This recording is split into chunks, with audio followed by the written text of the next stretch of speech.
Yon guys, andito na naman ulit ako. My name is Fake It TV.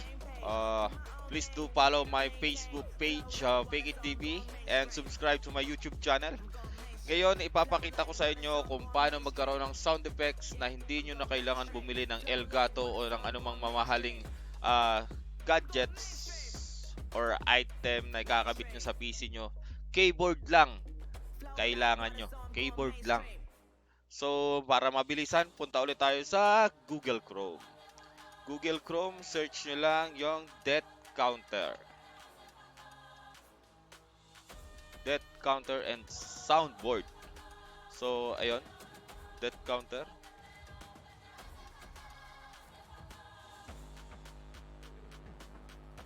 Then, dahil mahina ang ating internet, so kailangan nyo lang i-download yung version na to. Okay, andito yung tutorial how to operate. Then, pag meron na kayo nito, ito lang gagawin nyo. Ching! So, ito. Dito kayo mag-a-add ng sounds. File name. Type nyo lang Fake It TV. Tapos, yung sounds na gusto nyong ilagay. So, halimbawa, tulad nito. Then, open.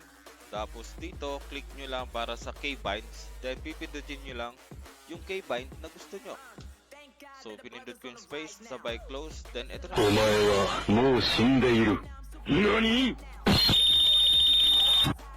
Omae wa mou shindeiru.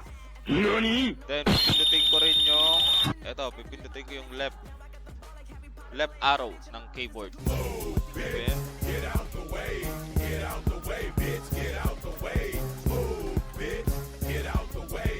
Then, pipindutin ko yung down. Thank you. Pipindutin ko lang yung down. Thank you. Then, yung up. Pipindutin ko yung up. Asan ba yung up? Ito yung up.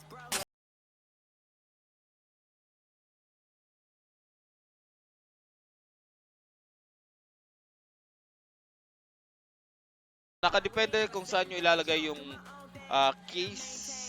Kung anong keys ang ilalagay nyo. Pwedeng letters, pwedeng nasa numpad. Mas suggested ko, numpad nyo ilagay. Para in case na magta-type kayo ng number gamit yung keyboard numbers, hindi maapektuhan yung hindi pupunta yung binds nyo sa sounds, or sabihin natin hindi maapektuhan yung keybinds nyo. So sa numpad nyo ilagay.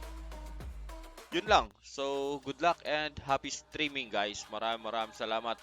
Kung nasihan ulit kayo, just subscribe on my YouTube channel at follow nyo yung page ko para sa maraming tutorial. Pero pwede rin kayo mag-direct message sa Facebook page ko para sa inyo mga katanungan at mga gustong malaman about streaming. Thank you. GG!